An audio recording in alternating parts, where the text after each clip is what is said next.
the inner aspect of the sun embodiment of the earth. You will have gathered from the previous lecture that to describe each of the 3 stages of development preceding the creation of our own earth is extremely difficult. We have seen that to do so we must first build up the concepts and ideas needed to reach such strange and distant states of our cosmic development.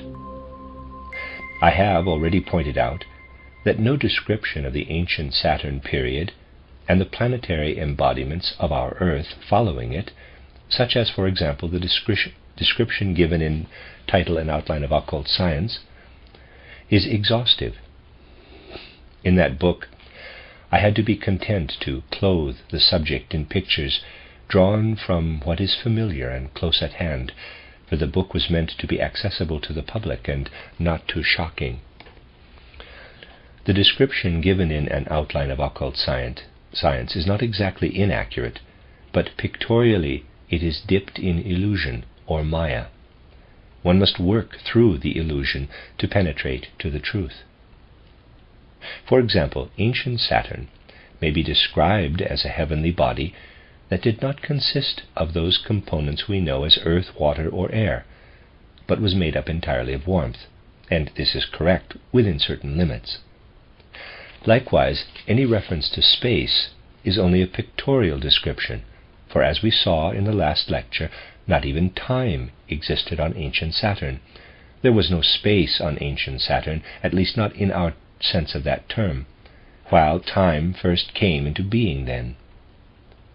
When we put ourselves in the context of ancient Saturn, then, we are in a realm of spaceless eternity.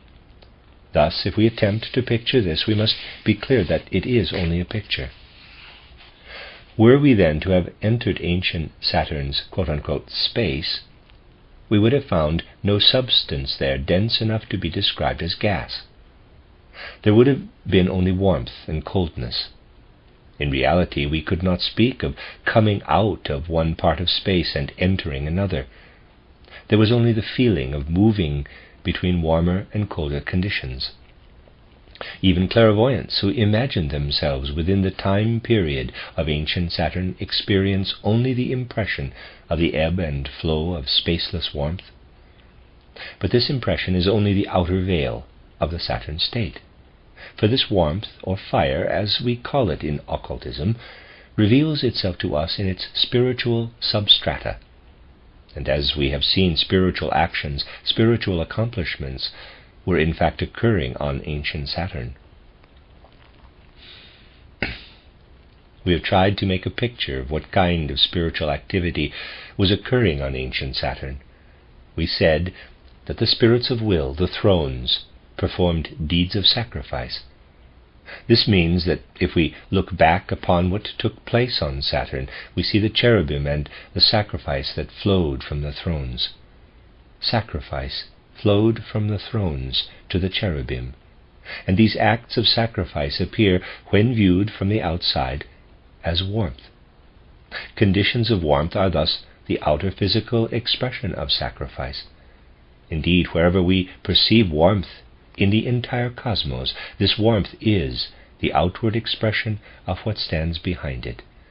Warmth is an illusion. Acts of sacrifice by spiritual beings are the reality behind the warmth. If we wish to characterize warmth accurately, therefore, we must say, cosmic warmth is the revelation of cosmic sacrifice, or cosmic acts of sacrifice. Then we have seen, too, that as the thrones present their sacrificial deed to the cherubim, what we call time is simultaneously born. I have already mentioned that time is a modern word that does not quite fit what I am trying to describe. Time here does not yet encompass the abstractions earlier and later as we perceive them today. Time began as a configuration of spiritual beings, the spirits of personality, also identified as time spirits. These time spirits are really the ancient manifestation of time, the offspring of the thrones and cherubim. but the circumstances under which the beings of the time aspect originated in ancient Saturn are deeds of sacrifice. If we wish to reach a true understanding of what stands behind the warmth, when it is said that ancient Saturn consists of warmth, we must not adopt merely outwardly physical concepts. Remember that warmth, as we use the term, is a physical concept. Instead, we must adopt concepts derived from the life of the soul, the moral, wisdom-filled life of the soul. No one can know what warmth is who cannot imagine what it means to sacrifice willingly what one possesses, what one has, even what one is. One must come to understand what it means, from the perspective of the soul, to offer up one's own being, to renounce oneself consciously. In other words, one must imagine giving one's best for the healing of the world, not holding one's best for the sake of self, but wanting to sacrifice one's best at the altar of cosmic all. If we grasp all this as living concept, and as a feeling permeating our soul, it can lead us gradually to understand what stands behind the appearance of warmth. Try to imagine what is connected with the concept of sacrifice in modern life, namely that it is inconceivable that a person who sacrifices with understanding does so against his or her will. If someone sacrifices against his or her will, the person must have felt pressed to do so. There must have been coercion. But that is not at all what is meant by sacrifice here. Here, sacrifice flows as a matter of course from the being who offers it. If someone sacrifices without external coercion or the expectation of achieving something, if someone sacrifices out of an inner sense of urgency, then that person will experience inner warmth and bliss. When we feel a glow with inner warmth and happiness, this expresses something we can only describe by saying that a person who offers a sacrifice and feels permeated with warmth glows with happiness. We ourselves can experience how the glow of sacrifice approaches us in the illusion of external warmth in the world. Only a person who can grasp that, where there is warmth in the world, there is an underlying soul spiritual reality, truly understands what warmth is. Warmth exists and becomes active through the joy of sacrifice. Whoever can experience warmth in this way gradually arrives at the reality that exists or lies hidden behind the phenomenon, the illusion of physical warmth. If now we wish to press forward from ancient Saturn existence to ancient Sun existence, we must lay the basis for concepts with which to create an image of the substance of ancient Sun, not our present Sun. Once again, and in an outline of occult science, I presented only the outward appearance. Ancient Sun enhanced warmth by adding air and light to it. Just as we had to search beyond warmth to perceive the glow of sacrifice brought about by the spirits of will, so too now, if we wish to understand the air and light that were added to warmth on ancient Sun, we must look for something moral as the essence of air and light. Only if we look for what we can experience within ourselves in a soul spiritual way can we arrive at an idea, a representation, a feeling of the air and light on ancient Sun. We can describe this feeling as a soul experience in the following way. Imagine that you observed a genuine deed of sacrifice, or imagined the thrones presenting their sacrifice to the cherubim, as we described it in the last lecture, and that you were so moved by this picture of sacrifice that it enlivened your soul with bliss. What would your soul feel if you were to observe such sacrificing beings, or if you were to imagine a picture of this kind that awakened and enlivened your soul? If you have feelings full of life, If you cannot stand unfeelingly before the delight one feels in a deed of sacrifice, you would have to experience a profound awakening at the sight of this act of sacrifice. You would have to feel in your soul that to gaze upon the supreme happiness that arises from sacrifice is the most beautiful deed, the most beautiful experience that could ever arise in the soul.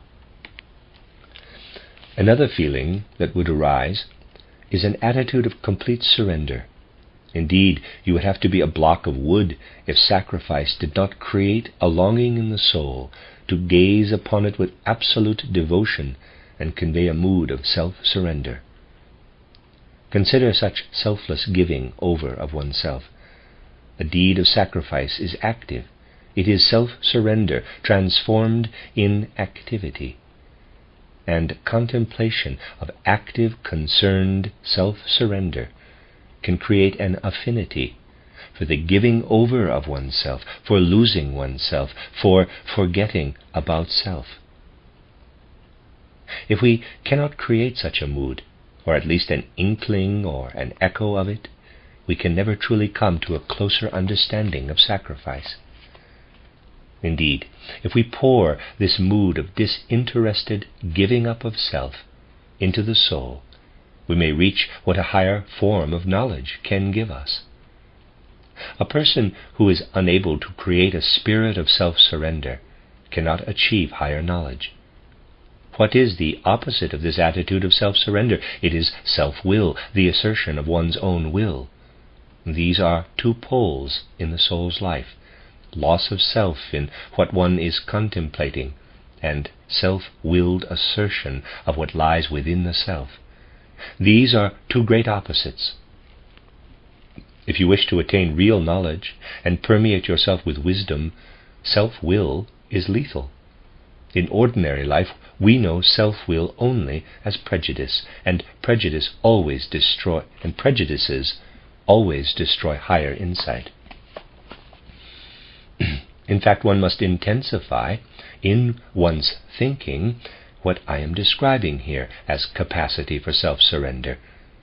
For only through an intensified sense of self-surrender can a human being work toward the higher worlds.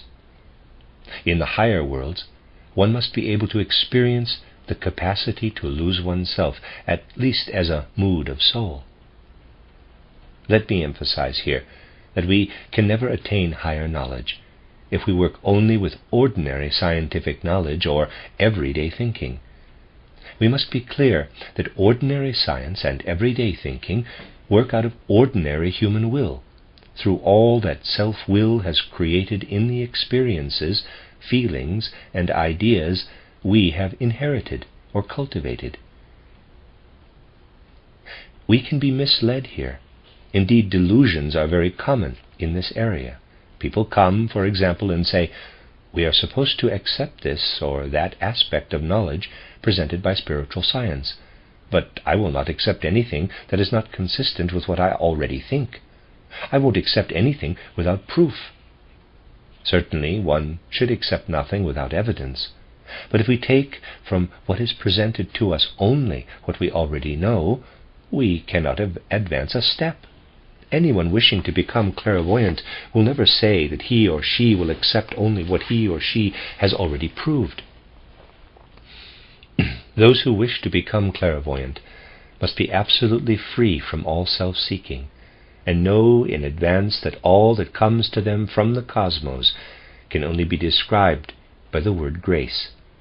Such people anticipate everything and anything from illuminating grace. For how does one achieve clairvoyant knowledge? Only by setting aside everything we have already learned. Ordinarily we think, "I have my own judgment." But we must remember that ordinary judgment only comes out of renewing what your ancestors once thought, or what stimulates your desires, and so on. It is never a question of making one's own judgments. Those who most insist that they are exercising their own judgment are the least aware how slavishly they are tied to their own prejudices. All of this must be eliminated if we wish to attain higher knowledge. The soul must be empty and quietly able to wait for what it can receive out of the spaceless, timeless, objectless, eventless, secret, hidden world.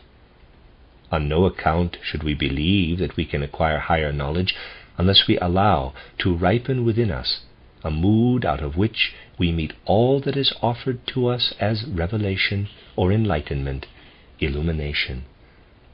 Only in this mood can we await whatever approaches us and gives us something as nothing other than grace, as what should come to us. How does such knowledge reveal itself? How is what comes to us revealed when we have sufficiently prepared ourselves? It reveals itself as a feeling of being blessed by a gift from the spiritual world that comes to meet us. If we wished to describe what stands before us in life in this way, full of blessing and filling us with this recognition, be it a being or anything else, we would express it only as follows. We experience what comes to us as bestowing a blessing, as granting a gift, as giving us something. To grasp the nature of a being, whose main characteristic consists of the capacity for granting, giving, offering, for showering and pouring forth blessings. To grasp such a nature, we would need to grasp the image of the sacrifice of the thrones to the cherubim. Imagine that a being came to someone who understood the meaning of the throne's sacrifice to the cherubim, a being who would transform the capacity to understand the throne's sacrifice into a capacity to give, to pour one's gifts around oneself in blessing. Imagine that we were looking at a rose and are delighted by it, thus experiencing the feeling of being blessed by something we see as beautiful. Then imagine another being who, by comprehending the significance of the throne's sacrifice to the cherubim, could confer all that it had on its surroundings, pouring everything available into the world in the spirit of giving. If we imagine such beings, then we have those spirits of wisdom described in an outline of occult science, who during Sun existence were added to those we came to know during Saturn existence. Now, if I were to ask, what is the character of these spirits of wisdom who appeared during Sun existence and were added to the spirits already present during the Saturn existence, I would have to answer as follows. These spirits have as their defining characteristic the virtue of giving, of bestowing, of effecting blessings. If I wanted to find a designation for these beings, I would have to say they are the spirits of wisdom, the mighty grantors, the great givers of the cosmos. Just as we have called the thrones the great sacrificers, so we have to say of the spirits of wisdom that they are the great givers who grant their gift, which is the same gift as that out of which the cosmos is woven and lives. For they themselves streamed out into the cosmos and first created order. That is the effect of the spirits of wisdom on the sun. They give their own beings into their surroundings. But what, we may ask, happens on the sun if we want to see with higher sense perception what is represented to outer observation? When we look at the sun, we observe what is described in an outline of occult science. In addition to warmth, the sun also consists of air and light. But to say simply that the sun consists of air and light as well as of warmth is the same as saying, for example, of landscape, in the distance I see a grey cloud. If one were a painter and had this impression, one would paint a grey cloud. But if one were to approach it more closely, one would perhaps find something like a swarm of insects rather than a grey cloud. Actually, what seemed like a grey cloud was a number of living beings. We are in a similar situation when we consider ancient sun existence from a distance. From afar, ancient sun appears to be a body consisting of air and light. But if we look at it more closely, we no longer see a body of air and light. Instead, there appears the great virtue of bestowing by the spirits of wisdom. No one discovers the true nature of air who merely describes air according to outward physical properties.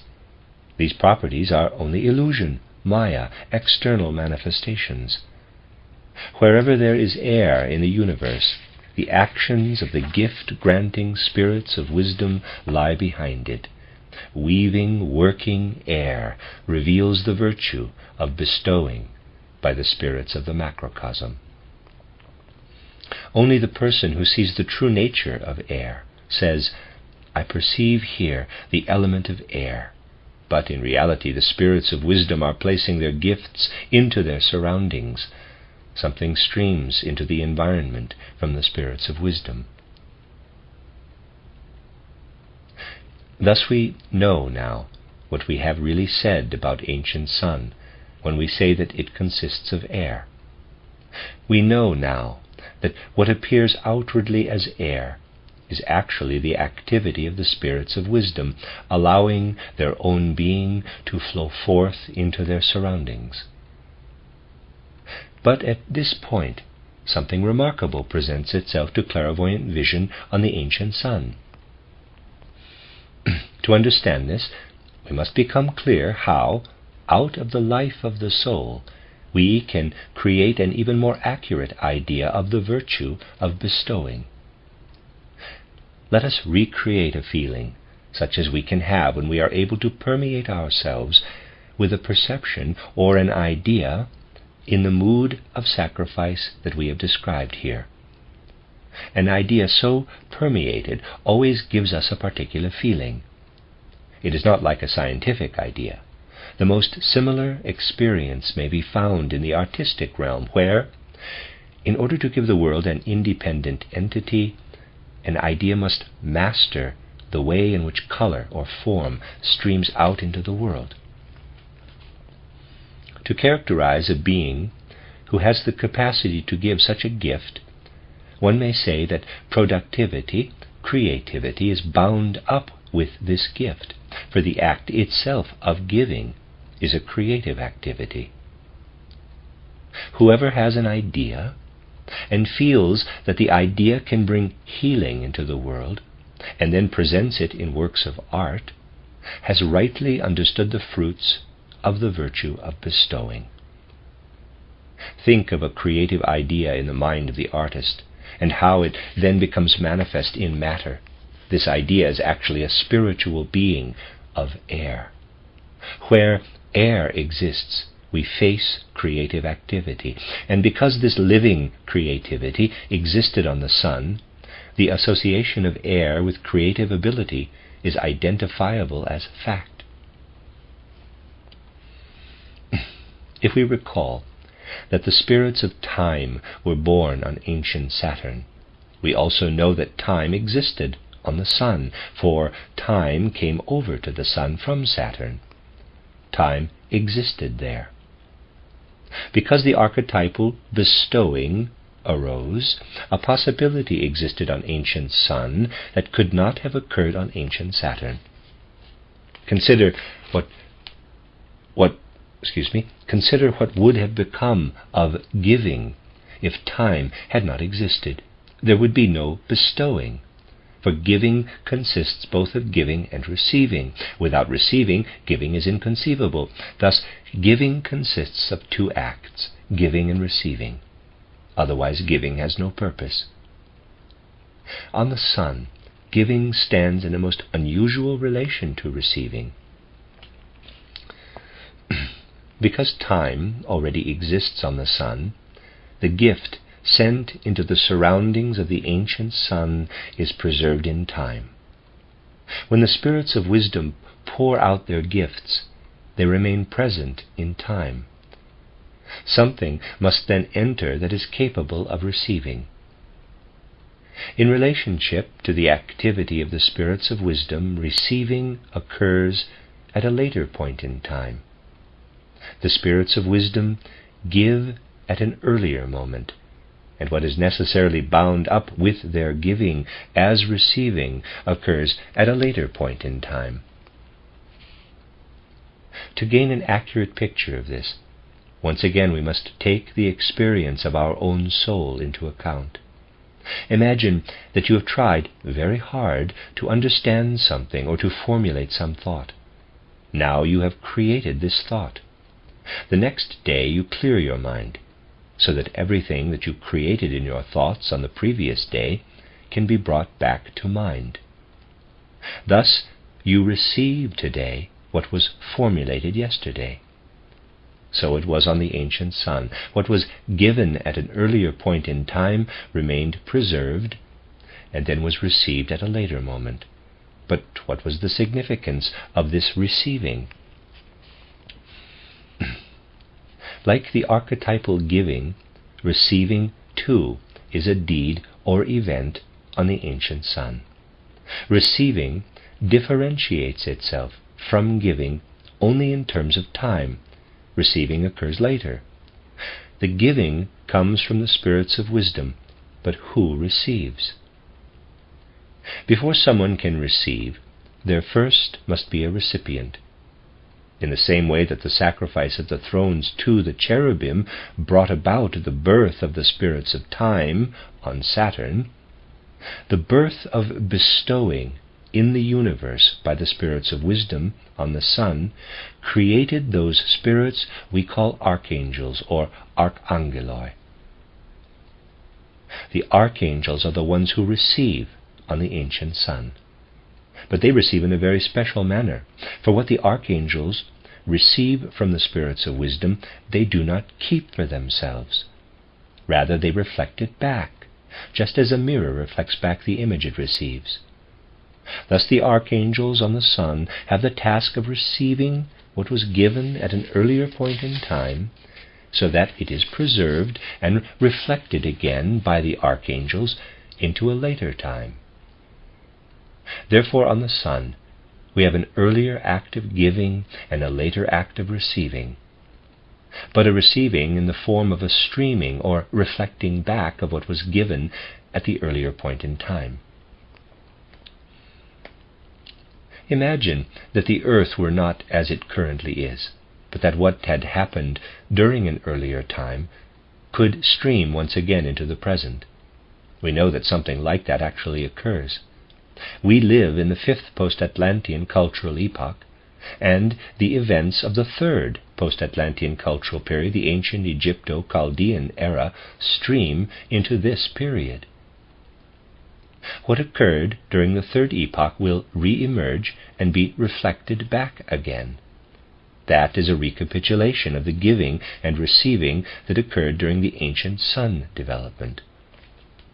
Thus we may think of the spirits of wisdom as the bestowers in ancient sun times, and the archangels as the receivers.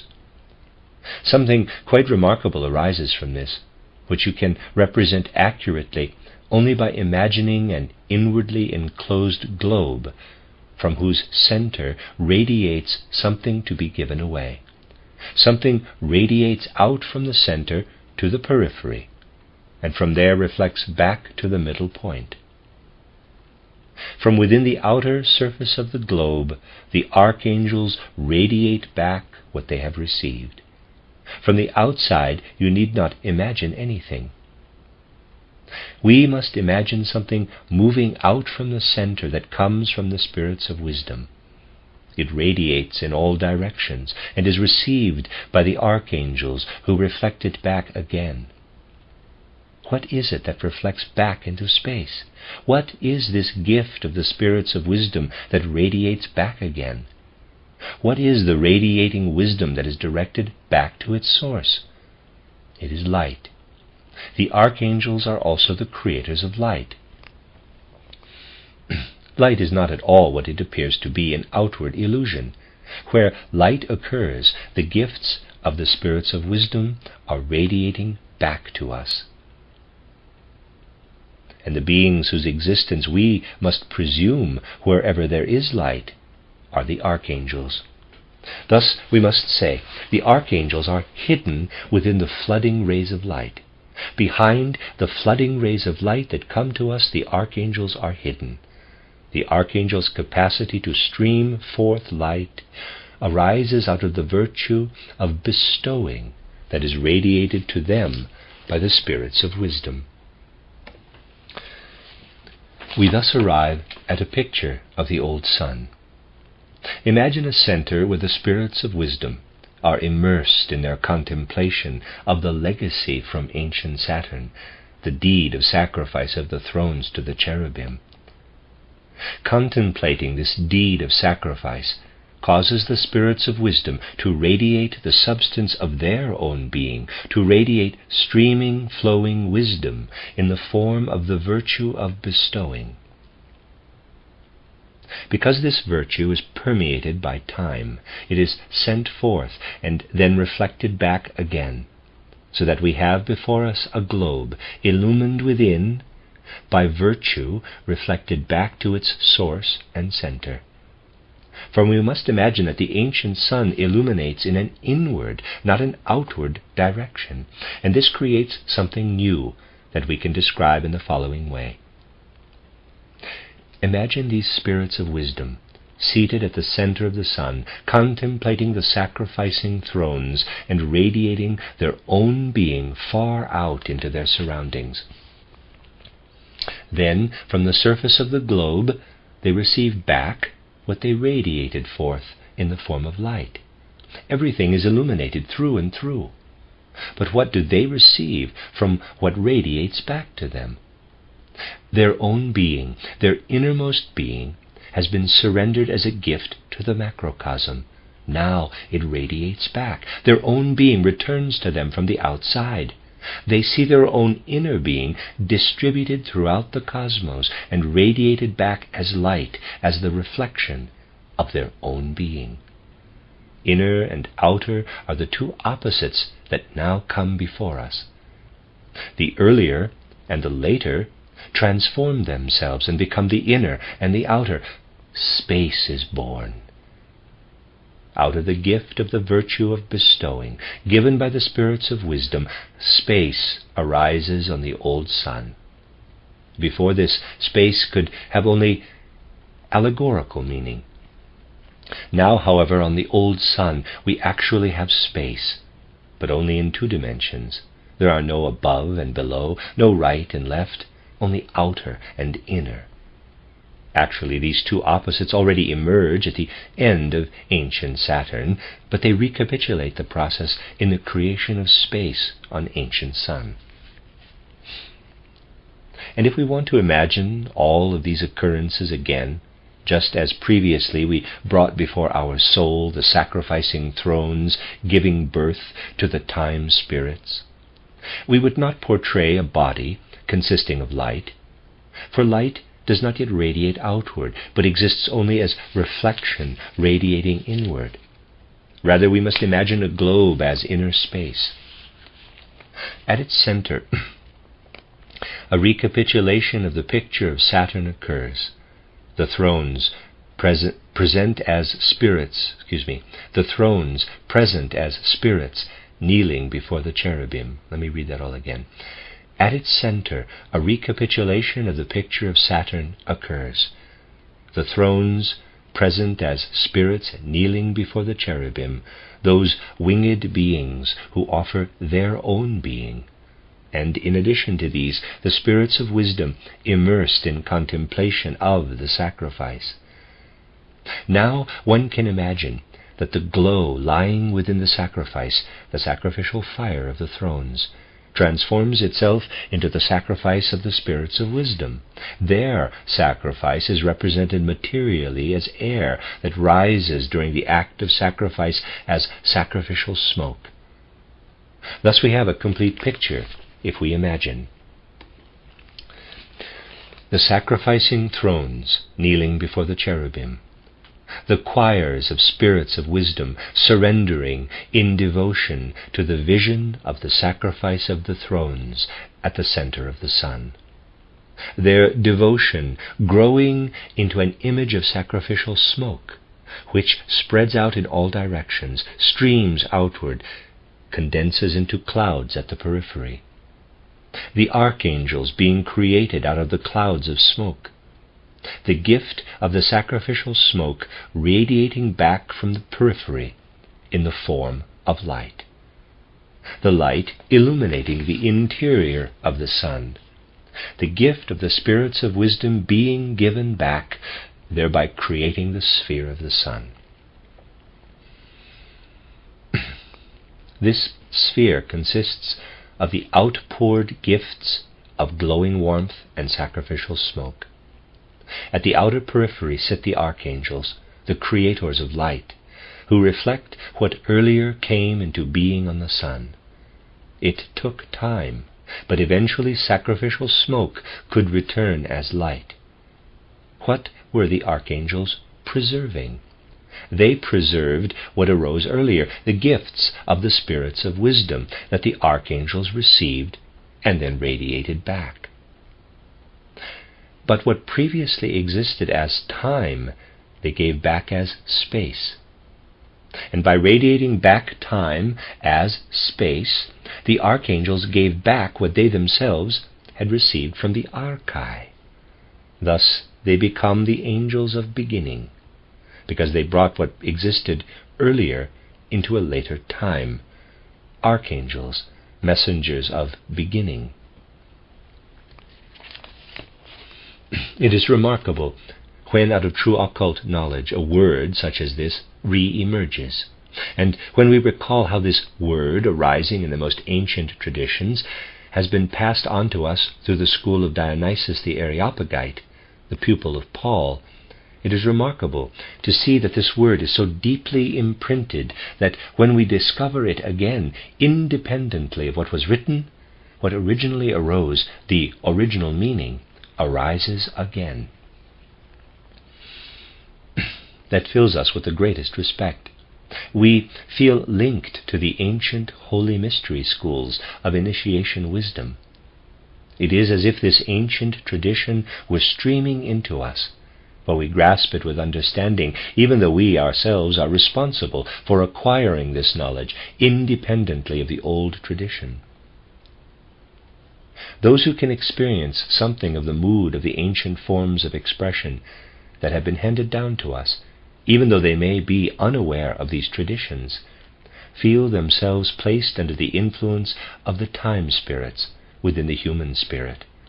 A wonderful feeling of being linked with the whole of human evolution arises from this, a feeling of certainty in these matters. The archangels preserve the recollection of the archetypal beginnings. Whatever existed on one or another of the planets is recapitulated at a later time, but something else is always added to the later manifestation. Thus, in a certain way, we also meet the being of the sun in what we find on our own earth. This entire imagination, this whole feeling that we can develop, gives us an image of the sacrificing thrones, of the cherubim receiving their offering, of the glow radiating from the sacrifice, of the sacrificial smoke spreading out like air, of the light radiating back from the archangels who preserve what occurred in the beginning for a later time. This feeling can awaken in us an understanding of everything related to these creations. This milieu, which I have portrayed here as a milieu of the soul, presents from a more spiritual perspective what we earlier attained through a physical representation. And we shall now see that it is out of this milieu that the being is born who appeared on the earth as the Christ being. We can understand what the Christ being brought to the earth only if we assimilate the concept of the grace-engendering virtue of bestowing, as it reflects in the light of the cosmos into the inner substance of the sun body, which is permeated and illuminated by this light. If we hold up this image, which we have just described, transform it into an imagination, and consider that this is what this being brought to and embodied on earth, then we will be able to experience more deeply the spiritual being of the Christ impulse. We will be able to understand the dim inkling that can live in the human soul when it senses that what has just been described by this representation can live again on earth. Let us imagine that what we have just described of the sun was gathered up and concentrated completely in the soul of a being, and then at a later time brought forward again. Imagine that this being appeared on earth and worked in such a way that out of what the archetypal deed and smoke of sacrifice created, that is, the light engendering time and the bestowing virtue, an extract of activating grace would be carried over and reflect soul warmth and glorious light out of the cosmos. Imagine all of this concentrated in a single soul, who in turn gives this to the earth existence, and that assembled around this soul are those who are intended to radiate this back and preserve it for the remainder of earth existence. In the center is the One who bestows out of the sacrifice and through sacrifice. Around this being are those who are intended to receive it. Here we have linked together on the one hand what the sacrifice is and what belongs to it, translated into earthly existence, and on the other hand the possibility of destroying this sacrifice for everything that can be given to the human being to bring about grace may be either rejected or accepted. Imagine that all of this were embodied in an intuition. Then one would have what one experiences standing before Leonardo da Vinci's Last Supper.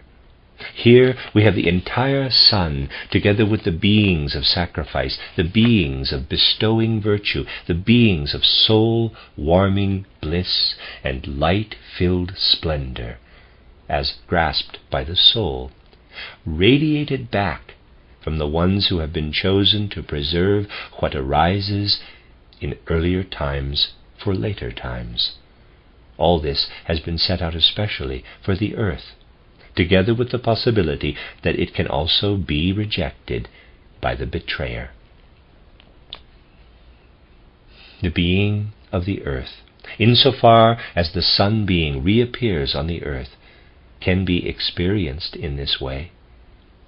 If this is felt not in an outward intellectual manner, but in a truly artistic way, one can experience the real driving force in such a work of art that reflects an extract of earth existence. And if next time we see this picture, we notice how the Christ grows out of the sun milieu, then we will understand more fully what we have often said, that if a spirit came down from Mars to the earth and could not understand everything he saw, that spirit would still be able to understand the mission of the earth if he allowed Leonardo's Last Supper to work upon him. An inhabitant of Mars would be able to see that sun existence must be concealed within earth existence, and everything that we could say about the significance of this for the earth would be clear to him. That inhabitant of Mars would understand that the earth has meaning, and that what was significant for the earth, let me read that again. That inhabitant of Mars would understand that the earth has meaning, and know what was significant for the earth. He would say to himself, this could occur somewhere on earth, and have meaning only for a corner of the earth's existence, but if this deed could really be represented, the deed that streams toward me out of the colors of the central figure in relation to the surrounding figures, then I would feel what the spirits of wisdom experienced on the sun, echoing again here in the words, "Do this in remembrance of me." Here is the preservation of the earlier in the later. We will only understand these words when we grasp them in the context of the entire cosmos, as we have just learned to do. here I just wanted to point out how an artistic deed of the first rank stands in relationship to the entire development of the cosmos. In the next lecture, it will be our task to understand the Christ being from the perspective of the spiritual being of the sun, in order to go on to the perspective of the spiritual being of the moon.